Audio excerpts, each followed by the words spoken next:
motor vehicle accident. Refer to MDC for address.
Let's get this party started, Dallas, yay?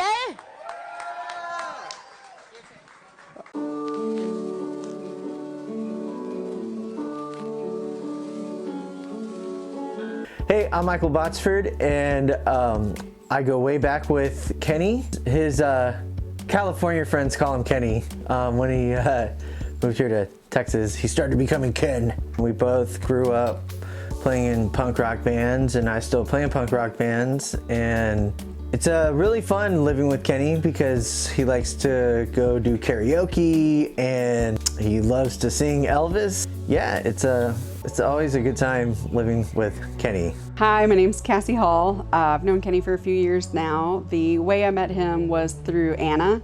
She introduced us. Her and Ken were hanging out at our favorite local bar, Charlie's, one night, and I came and joined them. And at some point, Anna usually just does like her Irish goodbye. Like we just turn around and she's gone. And she dipped out and she was just kind of like, here, okay, bye, y'all hang out. And she left us, so Ken and I hung out and we closed the bar down, and then we went and got some tacos, and the rest is history. My name is Anna, and I have known Ken for over 3 years now. And we originally met at Charlie's at the bar. It's the local bar we all go to. And I don't know, I was standing there at the bar getting a drink myself, and this guy in a sleeveless shirt walks up to me and just starts randomly talking to me and telling me how he shaves his armpits for work and a variety of other reasons. Because why wouldn't you talk about that at the bar? And then it slowly evolved into going to do stuff, and we realized that we both are pretty easygoing when it comes to trying anything new, and we enjoy a lot of the similar stuff. I believe it was December 2nd, it might have been December 3rd. I got a phone call at about 4:45 in the morning saying that Kenny was in the hospital. I was in San Antonio. I had just gotten down to San Antonio, and I had gotten this call around 3:30, 4 in the morning, and someone said, Kenny's been in a car accident. He's in the hospital now. We don't know how bad it is, but you know, his family's here, and we don't know how bad it is. And I started to panic, kind of. I work in healthcare, so I really didn't consider how bad it was.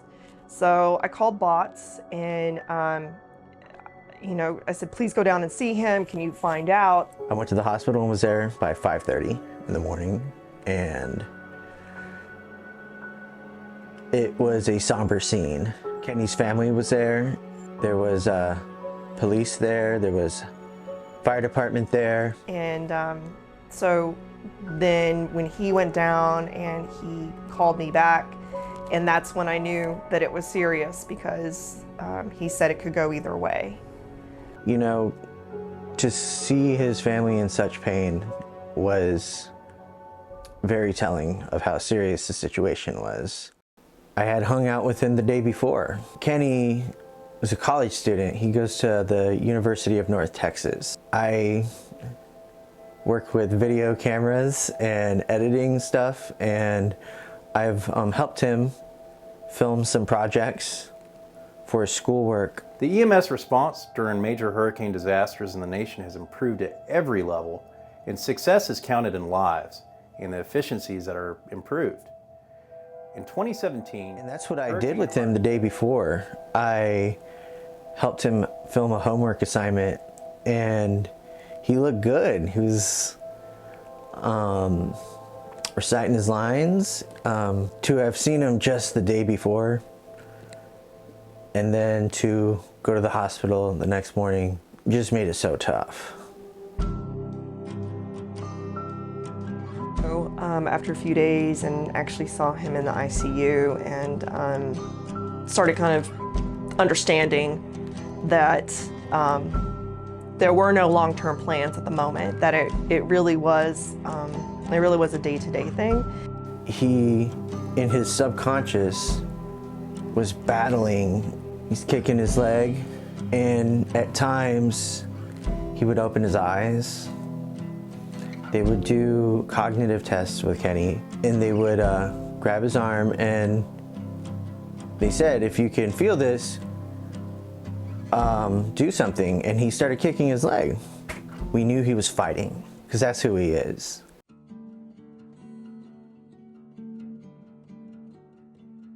Later on that week, there was a prayer vigil at the hospital.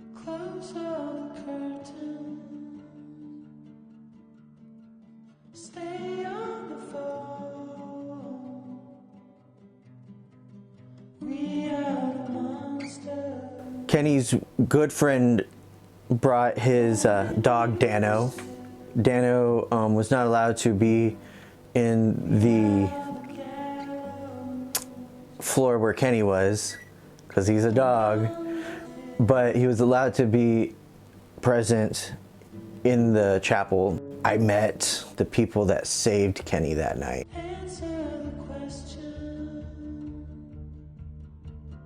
The firefighters that worked on him. I made sure that they met his family. Kenny loves being a firefighter, and I think all of that energy there really helped him. That's when I also found out that the fire department had a watch person. There was always going to be someone in his room, which ultimately would be such an emotional help when later down the line. The first time I saw him in the hospital was right after the prayer vigil. I don't know if he knew I was there or not, but when I saw him, all I could do was cry. I've been friends with Ken for probably 4 years now. He was bopping around, and it was probably karaoke night, and Ken he's very energetic. He loves to have fun. He's never met a stranger, and that's one of the things that made me want to be friends with him. It was really hard to see him in that state because he was always a strong, capable guy that would take care of everybody else. After the vigil, a few of us went to go celebrate and live the way Kenny does by doing some karaoke. I suggested we all go to karaoke at the Nines for Liquid Courage karaoke, which I'm wearing the little button.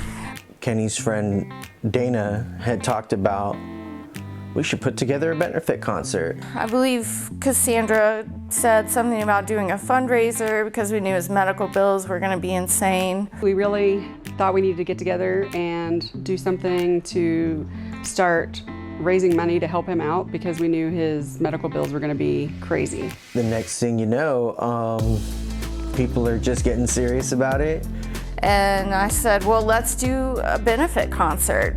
Kenny's community galvanized quickly with so many ideas. I've fundraised in the past for dance and different things, and when we were getting together and talking, some people in the group were like, I can't go ask people for money, and so I was like, I kind of volunteered myself, and I was like, hey, I got this, like, I'll go ask anybody for money. So that's kind of how I got the job. And then I believe it was Michael Botsford's idea to do Viva Kenny.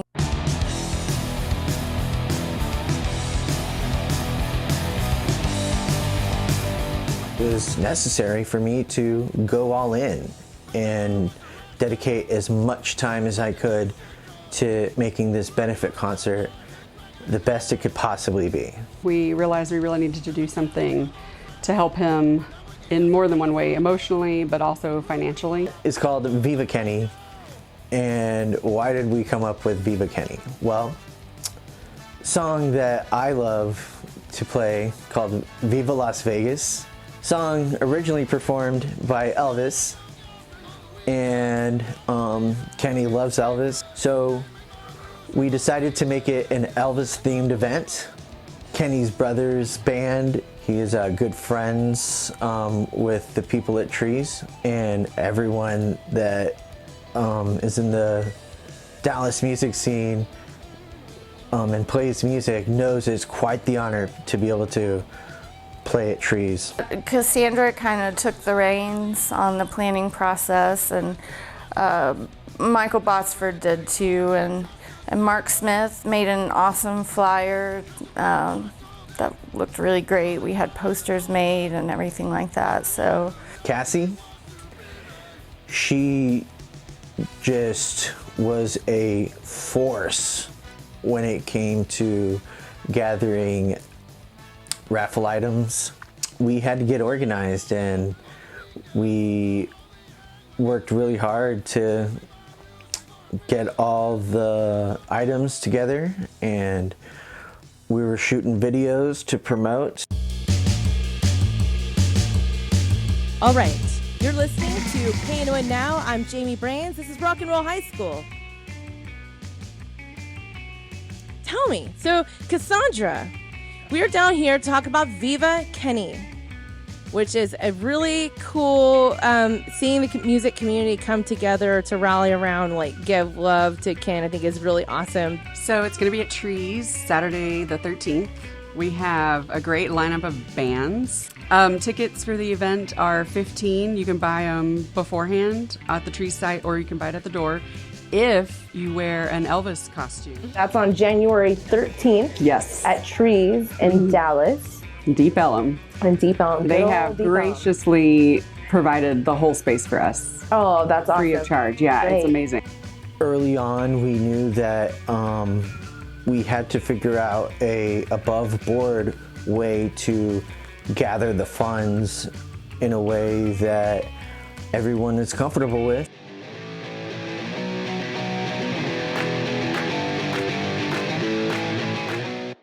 Hey, I'm Bots. I'm with Viva Kenny, and we are here at the Dallas Fire Rescue Training Academy with the Croto Foundation. This is David Lindsay. Nice to see you. Nice to see you again, sir. And how is the Croto Foundation helping out Viva Kenny? Well, basically what we did was when we found out Kenny was struggling, we started a GoFundMe, and at that GoFundMe, we'll match the first $5,000 on that. The Croto Foundation, what's it all about? Well, in 2011, a firefighter named Todd Crotel got killed in the line of duty. Now, Todd, whose name is on the John Clark statue here. Let's go look. Yeah, sure. Let's take a look. Where's he at? He's like right here? Right here. Wow. August 14th, 2011, we formed the Crotel Foundation, and we like to just give a little bit of that love back that we were shown when Todd died. I felt it was my calling to not only help Kenny's family navigate dealing with being there for Kenny, but also letting them know that there's someone that is in the music community that is friends with Kenny that they can trust to do things the right way. So we had a lineup very quickly that was very strong. I play in a band called Dallas Superalis. I knew that I have the capacity to draw a crowd with my band. I'm Ricky Bradley. I play bass and I sing. This is Danny Piasek. He plays drums and he sings sometimes. And over there we got our lead guitarist, Heath Brackett. We have a steel guitarist. He's over here on the phone.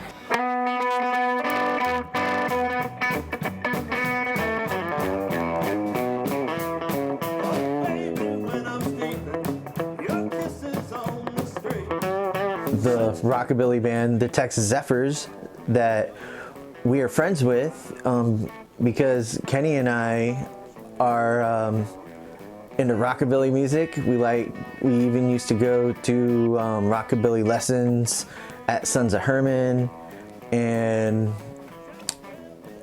we love to go to shows and dance.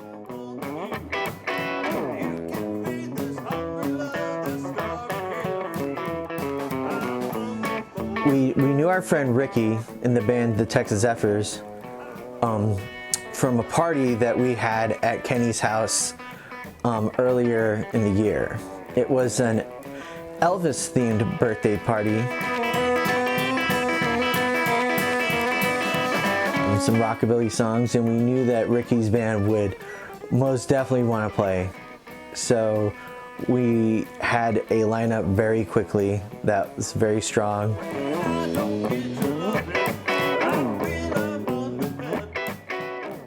Our friend Dana, her friend Richard Haskins was just really wanting to play the show. And I was like, Richard, you have a little bit of a reputation for not wearing a lot of clothes when you play.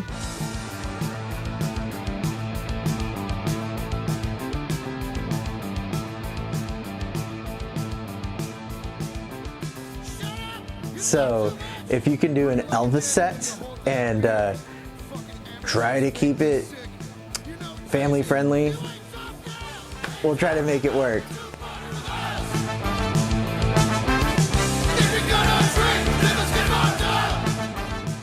Let me tell you about Anna Martin.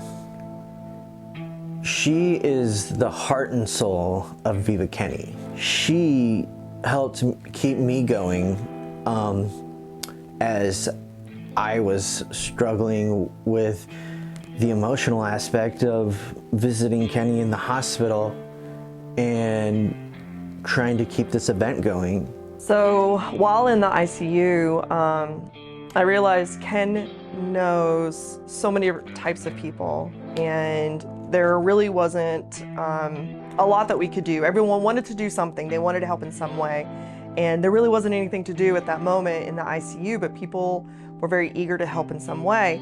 So what I did is, because we were playing the waiting game, is I just did what I had control over. And what I had control over is I had the ability to make sure everyone who was connected to Ken to connect with each other as well. So what I did was I found photos from his fire department experience. I found photos from his social life experience. I found photos from his point of interest experience. You know, there were people that didn't know that he enjoyed Elvis, and there were people that didn't know that he likes to sail, or he is a skateboarder, or he has a dog. And it's kind of putting all these things together on a wall so people can talk to each other and meet each other and bond over Ken's experiences while supporting Ken himself.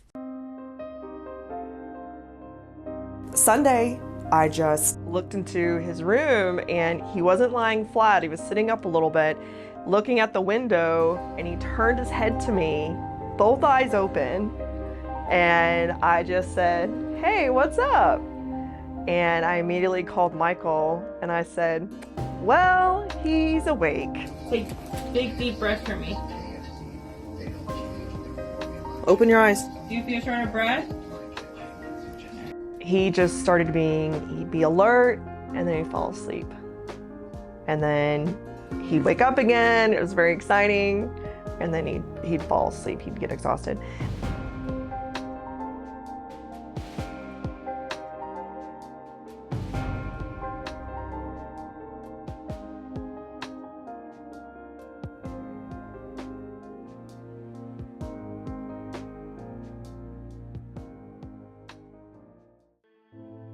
Now that he was alert, the next thing I was curious about, I walked in and I asked, did he know who I was? And then I wanted to make sure that, did he know who he was? Could he understand me? Could I understand him? He was gonna wanna know, where's my dog? And those were the things that were the most important. Just reminding him where he was in a hospital, reminding him he was in Dallas, reminding him that his dog was with Jordan, his good friend.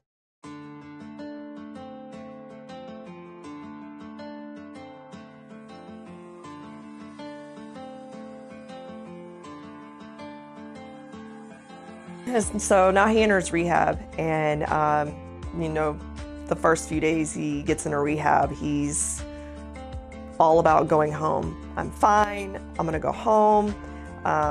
And we have to keep reminding him, you still have things you need to work on. Like, you need to work on all of these, you know, daily skills to make sure you are independent at home. And we always have to keep reminding him, you have a brain injury and your brain is lying to you, because that's the nature of a brain injury. It's trying to protect you. It's trying to cope. Anna spent pretty much every day at the hospital. I don't think he would have recovered like that had Anna not been by his side the whole time, because she was at the hospital pretty much all the time, talking to the nurses and the doctors, and she was sending out messages on Messenger daily about, oh, Ken wants ice cream, bring him ice cream, or bring him books, or bring him whatever that would help keep his mind active and keep him occupied. And it's been a learning process for a lot of people to understand how this happened, how the recovery will go, how helping in however small or large part is still, it's still part of the ship.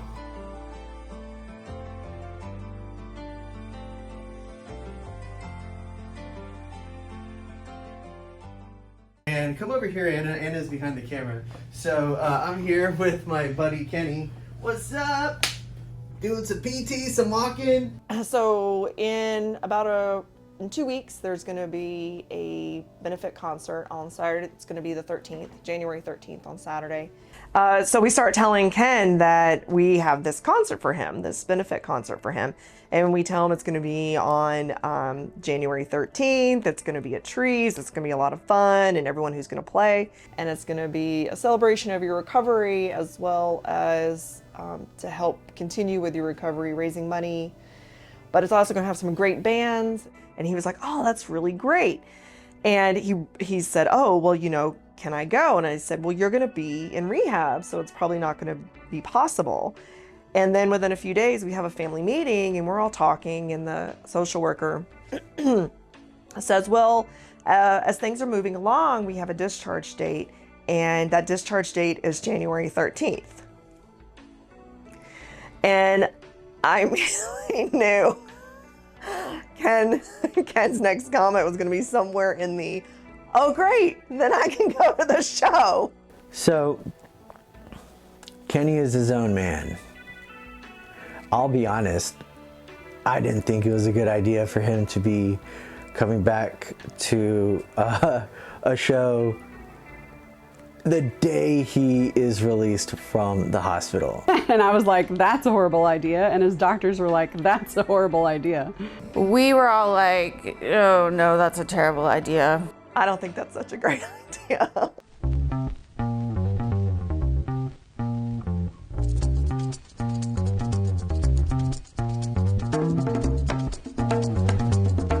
to see him walk into the venue for Viva Kenny was one of the greatest moments of my life.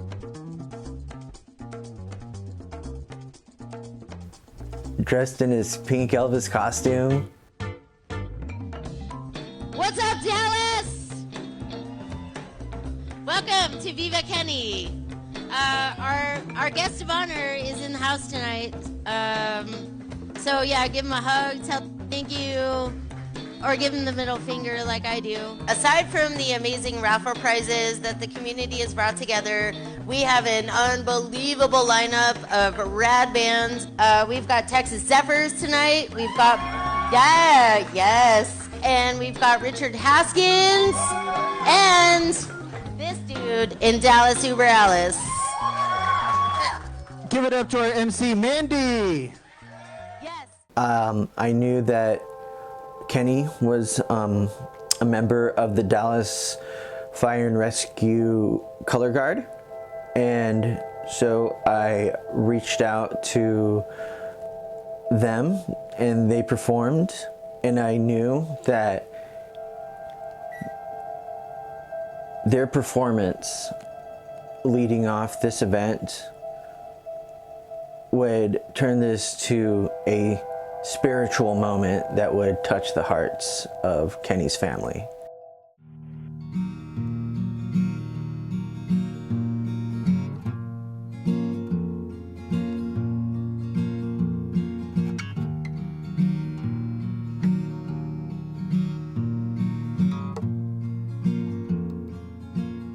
If I get a little emotional just kind of seeing y'all, it's a beautiful thing, man.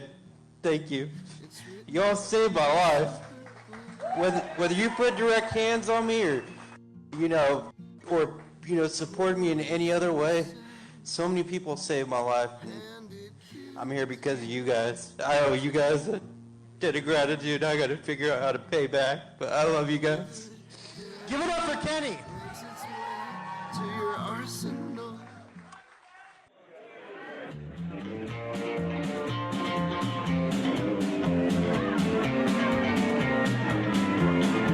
I give my woman half my money at the general store. I said I'll buy a little groceries and don't spend no more. Then she spent $10 for a 10-cent hat and bought some store-bought cat food for her mean-eyed cat. When I get $10 more for a one-way ticket, she was mad as she could be. And I bet 10 more that if she ever left, she'd come up crawling back to me.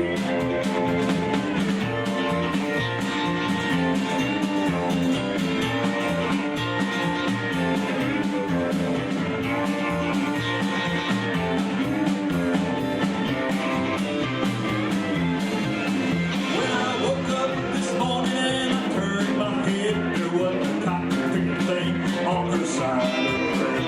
I found a little old note where her head belonged. It said, "Dear John Hyundai, I'm long gone."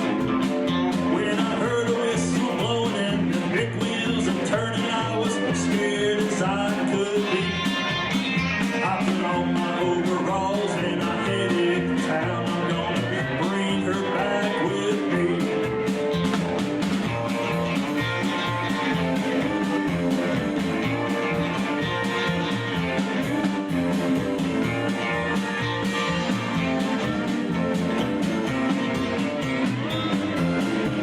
I asked the man down at the station if he seen her there. I told him all about her pretty eyes and long hair. He threw his tobacco, said, "I'll beat that plane. I think I did see you leaving on the eastbound train." I bought a round trip ticket on that eastbound train. I was broke as I could be, but I bet 10 more that if she ever left, she'd come crawling back to me.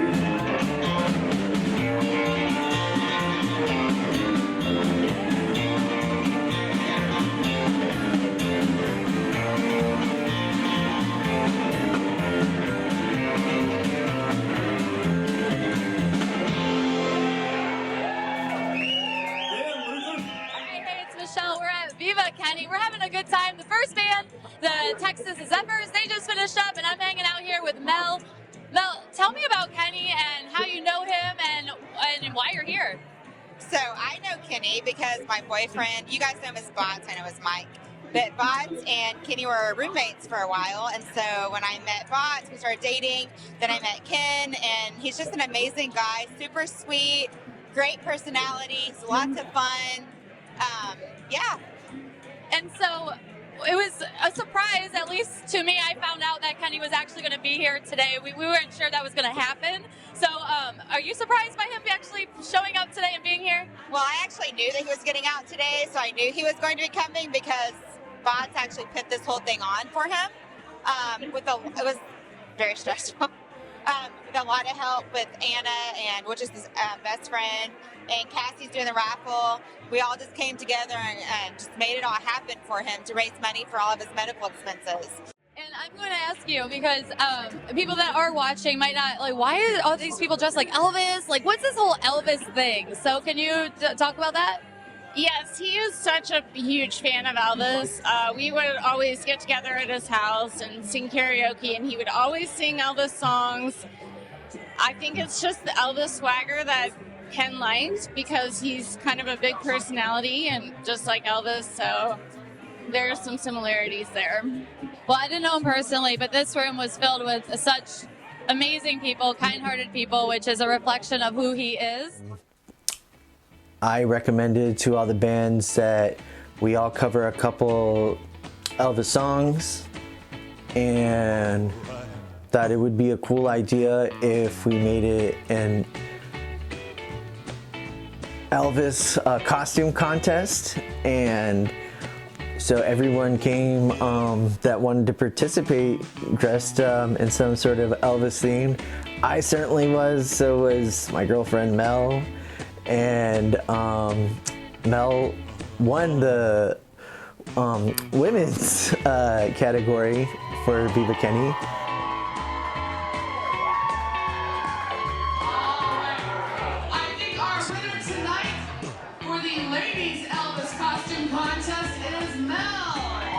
Fancy Dan, the drummer from the Texas Zephyrs, he was Disco Elvis, and he won their portion.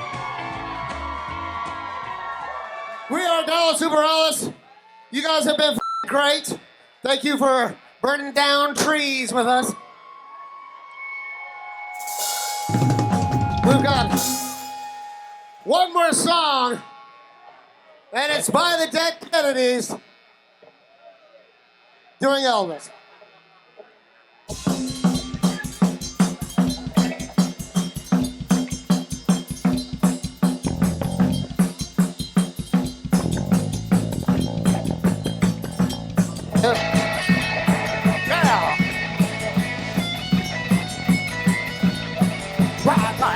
Gonna set my soul, gonna set my soul on fire.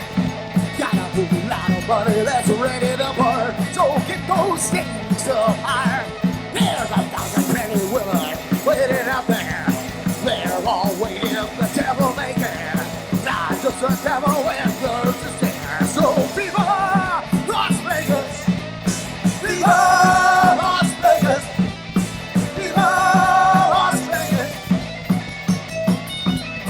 How I wish that there were more than 24 hours in a day.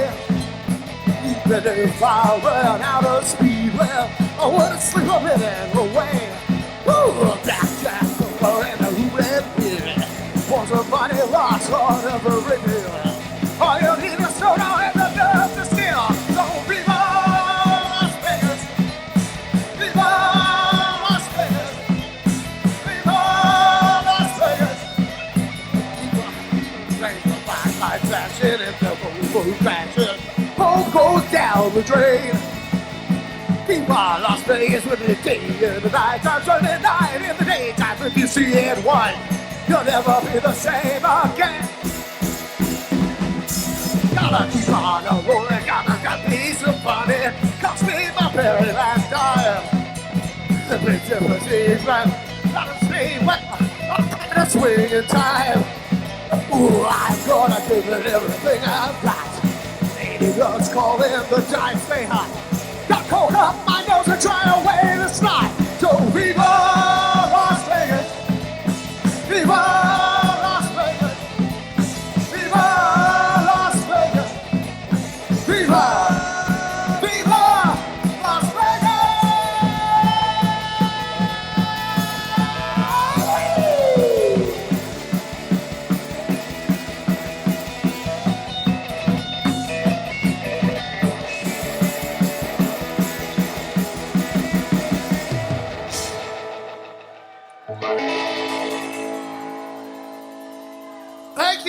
Thank you very much. Somebody get me a peanut butter and a sandwich.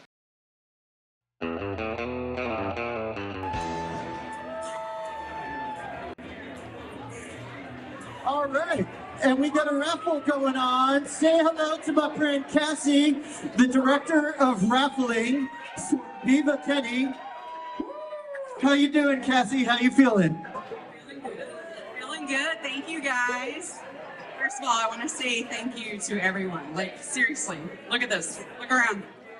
Oh, I was so nervous to get on stage. My adrenaline was pumping. I was freaking out weeks before, and I had certain things I wanted to make sure I said. And one big thing was I wanted to make sure I didn't forget to thank people, the people that were there, and just be grateful because so many people stepped up. I mean, people that were friends with Kenny, people that didn't know him at all, local businesses, companies, my clients, you know, just people from all over stepped up and to help this guy, and it just was really cool to see that and get to be a part of it, and it just gives you like a renewed sense of humanity and like faith in humanity. Thank you to y'all for supporting. Thank you to the bands. Thank you to Trees.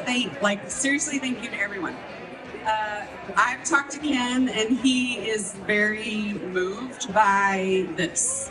Like, he's literally like emotionally moved by this, and he is so grateful to everyone. He keeps saying he wants to pay us back, and I told him just to pay us back in his health and get his life back and get his brain back. So I just thank y'all so much for your support, and Ken is so appreciative of everything y'all done. So thank you. Thank you.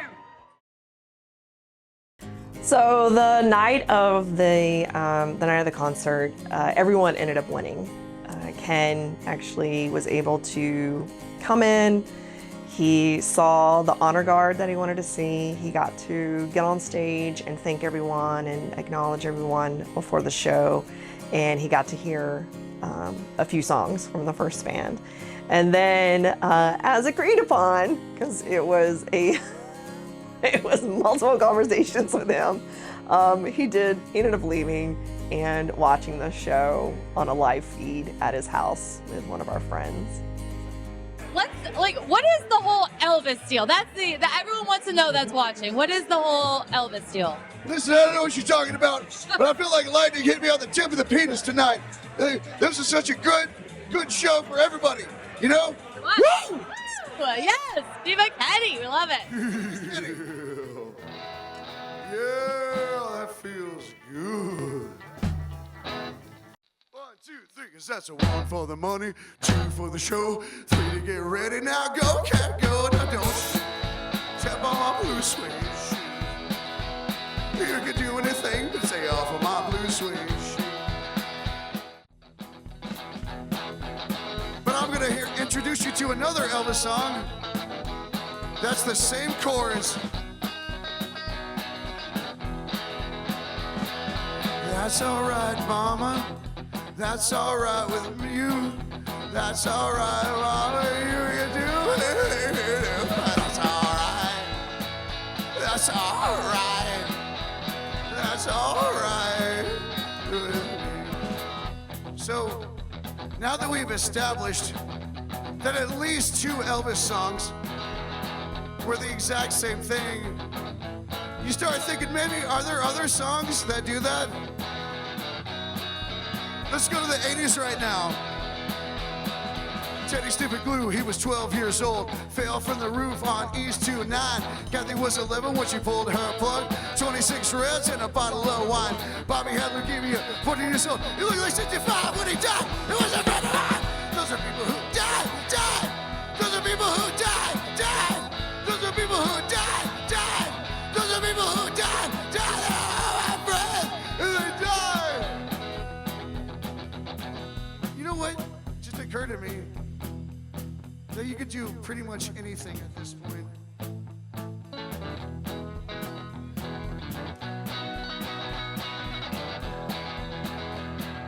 What you gonna do with all that junk inside your trunk? I'm gonna get you drunk on my lady hopes, my lovely lady loves. As I walk through the valley of the shadow of death, I take a look at my life and realize there's none left, cause I've been less than alive and so low that even all the things that my body's gold, or you would never got the man that didn't deserve it. You've been treated like a punk, you know that's a lie.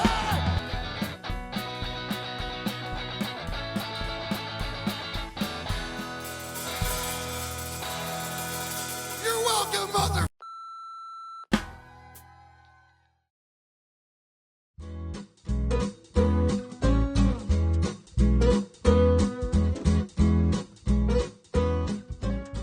So things have gotten pretty much back to normal within the past few months. For me, now that we're kind of getting back to our regular daily lives. You know, when Ken came to live at his house, we followed what they suggested, and I was here for a week, and because I didn't know what to expect, and it ended up being, I was here for a week, saw what he could do with every other part of his life, and then moved out, and he was back to being on his own. It was super helpful having Anna here to help me put some stop signs up, keep me from doing dumb things, because I'd probably do. My goal was to be exactly where I'm at right now, recovered. And I couldn't have done this without all the support I got.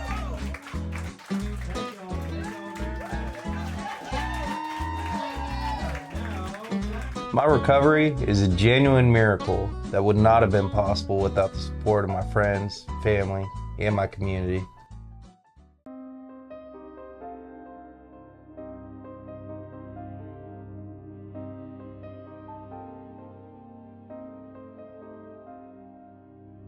Assistant Chief, Dallas Fire Rescue. You know, this is one of the best kinds of outcomes that we can have, the reunion for our members to get to take care of one of our own. It's really just a great example of what we go out to do every day, and it's an amazing accomplishment. It's a testament to the first care that he got from our own members, to the support that he had from his families, the medical team at Baylor University, and Dr. Isaacs and the Office of the Medical Director. They've been amazing support for him, but we know how much Kenny's worked to get to this spot, and then to get to see the reunification with the medics that treated him. It's just one of the best outcomes we could ask for.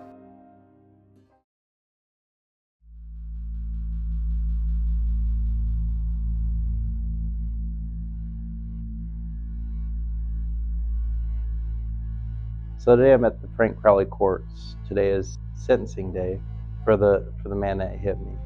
So I'm going to speak on the stand, and this will be my voice. Suspected drunk driver. I was driving the wrong way in East Dallas. He ran over me. He got out of his truck, from what I hear, saw me pinned under the truck, then ran over me again. But I've got physical scars and I've got mental scars. And my friends and family bear a huge emotional scar as well. I was lucky by the grace of God to actually be here. And I think I'm here for this moment. Let's make some good come out of this. I just want justice.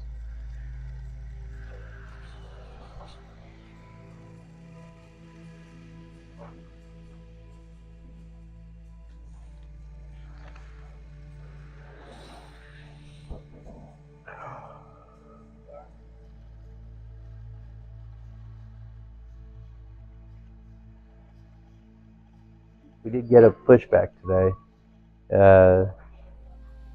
So the sentencing won't be today. The bailiff informed me that that there's some things in the legal process that required a delay. I'm about to speak with the district attorney, and she'll fill me a little bit more in on the details. But today wasn't exactly what I thought it would be.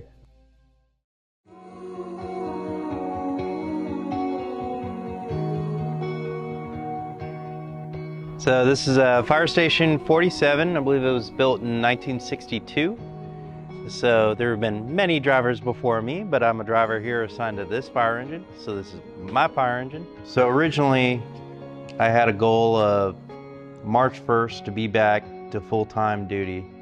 And one thing I realized throughout this whole process is having a goal, having a date that I can circle and dangle that carrot in front of my face, that was absolutely helpful to be able to push for something. So I've been at this station for probably, it's probably been 2 years. So this was, they offered me the opportunity to be the driver assigned to an engine. I was assigned to an ambulance before. I'd still drive engines and trucks and all that stuff, but now I own an engine. First day back, I'd say it was pretty euphoric.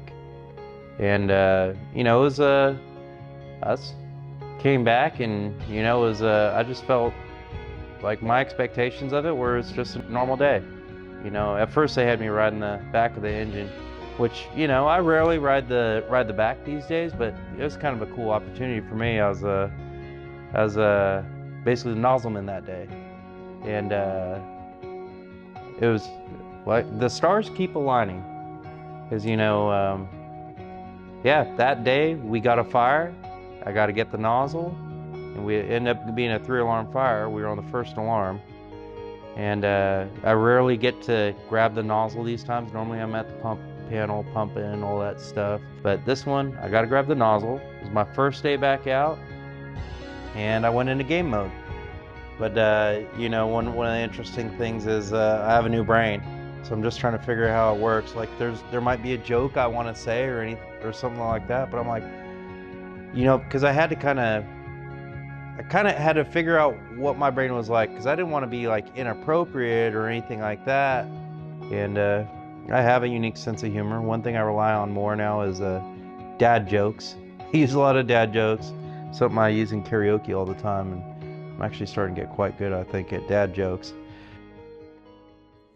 So they say that everyone is born with a gift, with a God-given gift, and I think that I know that my gift is caregiving, and it's me. I feel like I make people feel comfortable in uncomfortable situations, and or at least help them in that situation. So I'm very happy I was able to bring all these unique people together, so they had a greater understanding of Ken, but also realized that Ken was a factor in their connection with each other in such unique ways. My friend came back from facing the other side. That's for me that there's proof that there's a God out there. So yeah, Kenny was asleep through all this when this is happening, and he's in the ICU and hooked up to all these machines and having surgery after surgery. But we, his friends and his family, were there watching, and it just changes you. Unfortunately, justice did not go the way I believe it should have today. But I feel I can start to kind of put this behind me, this dark veil of what happened.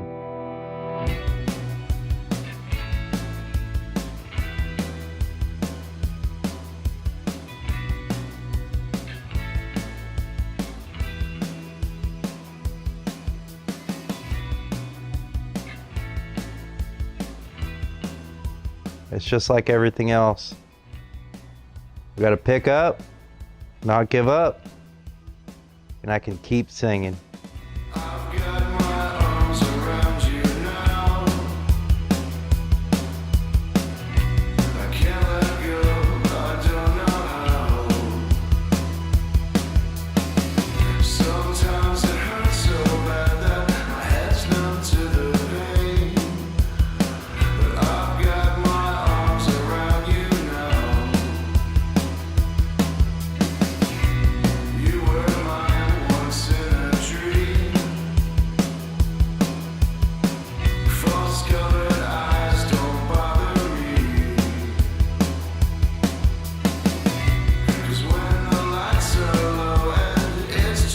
I know what everyone's thinking.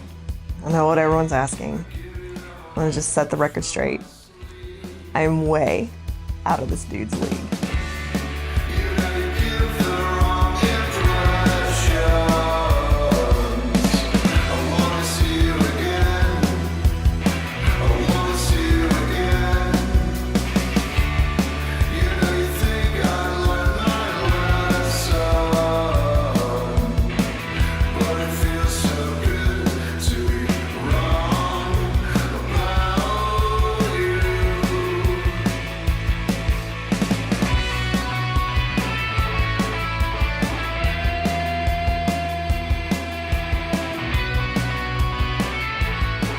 Do you know how to make an egg roll?